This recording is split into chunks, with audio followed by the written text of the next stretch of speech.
प्यारे बच्चों, सातवीं क्लास के संस्कृत के सभी छात्रों का हार्दिक स्वागत है।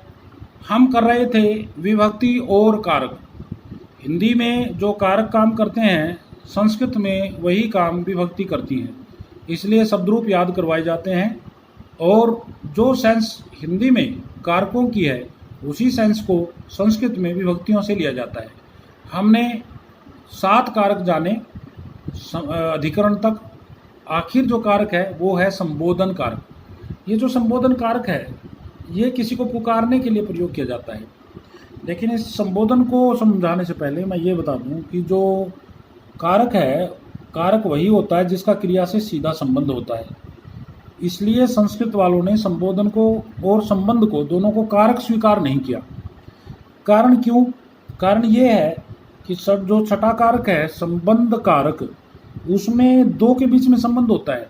जैसे राम का भाई लक्ष्मण मेघनाथ से लड़ रहा है, तो लक्ष्मण लड़ रहा है लेकिन राम तो कुछ नहीं कर रहा, इसलिए क्रिया का संबंध लक्ष्मण के साथ तो है परंतु राम के साथ नहीं है।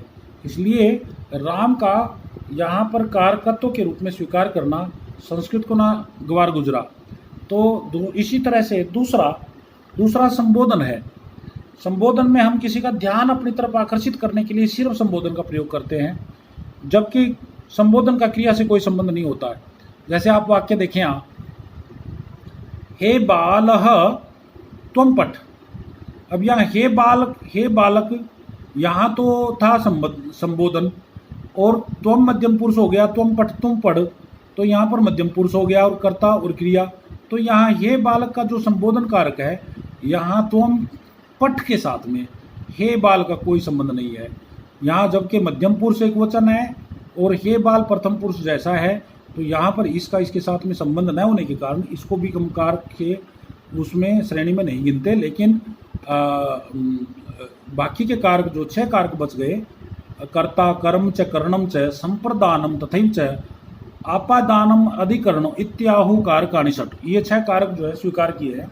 परंतु संबंध कारक को और अधिकरण कारक को संस्कृत में कारकों में गिनते नहीं हैं।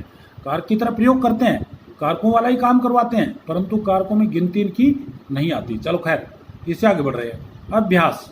अधोलिखितेषु वाक्येषु स्थूल पदेषु विभक्तिम प्रयुक्ताम विभक्तिम कारकम च लिखन्तु। यहाँ वाक्य दिए हैं, जहाँ विभक्ति बना दी, यहाँ कारक लिख दिया। तो आपने क्या करना है, विभक्ति पहचाननी है और उसके साथ उसमें कौन सा कारक है ये आपने जानना है। बालकाः कंदुकेन क्रीडन्ति, बालकाः कंदुकेन में तीसरी विभक्ति होगी, तो यह तृतीया लिख दी। और तीसरी विभक्ति है, तृतीय विभक्ति है, तो करण कारक हो गया। कर्ता ने एक कर्म को 2 करण से 3, तृतीय विभक्ति तीसरी, तो करण कारक तृतीय विभक्ति होगी। कृषकः ग्रामात् आगच्छति, और ग्रामात् गाँव, कृषक किसान ग्रामात् गाँव से आता है, तो उससे जुदाई, गांव छोड़ दिया, अलग हो गया, अपादान कारक हो गया। अपादाने पंचमी, तो पंचमी विभक्ति और अपादान कारक हो गया। छात्रः पठनाय विद्यालयं गच्छति, छात्रा विद्यालयं गच्छन्ति, तो यहाँ पर छात्र पढ़ने के लिए विद्यालय जा रहे हैं, तो संप्रदान के लिए, पढ़ने के लिए, यहाँ पर चतुर्थी का विभक्ति है पठनाय और संप्रदान कारक हो गया। इसी तरह से मुनयः पर्वतेषु बसन्ति, तो मुनि पहाड़ों पर रहते हैं, अधिकरण में पर, तो यहाँ पर जो है सप्तमी विभक्ति है, बहुवचन है पर्वतेषु, और कारक हो गया अधिकरण कारक। तो इस तरह से हमारा 44 पेज पूरा हुआ। अब आप 45 पेज पर आ गए हैं। इसमें कुछ देखिए, रामस्य पुत्रौ द्वौ पुत्रौ, रामस्य द्वौ पुत्रौ आस्ताम, राम के 2 पुत्र थे, तो यहाँ पर का के किया गया, तो संबंध कारक राम का रामस्य है, यहाँ छठा कारक है, पुत्रों के साथ उसका संबंध है, इसलिए संबंध कारक हो गया।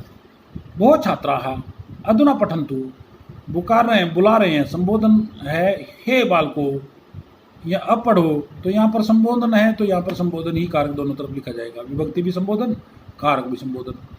भक्ता नमन्ति, तो प्रथमा भक्त भक्तो भक्ता, बाल के बालको बालका, तो नमति नमता नमन्ति, प्रथमा विभक्ति एक वचन है और पहला कारक है बाल भगत नमस्कार करते हैं, प्रथमा विभक्ति है, कर्ता कारक है।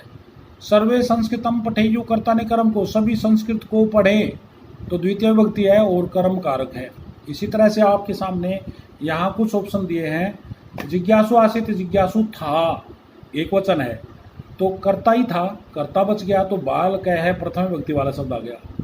जना कर्ता हो गया प्रथम विभक्ति वाला, जन जनऊ जना प्रथम विभक्ति वाला जना शब्द आ गया।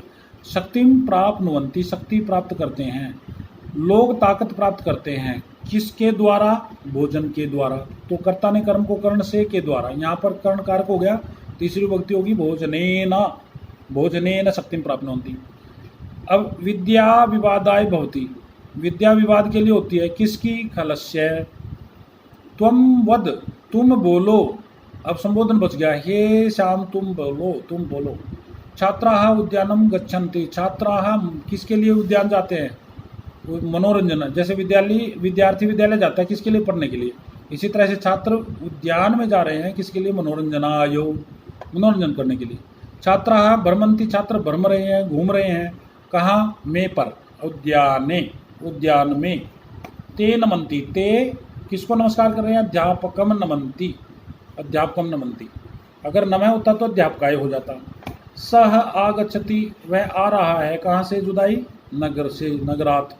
तो इस तरह से आपने ये कारक जो है यहाँ से पूरे करने हैं, आप इनको तैयार करें। धन्यवाद।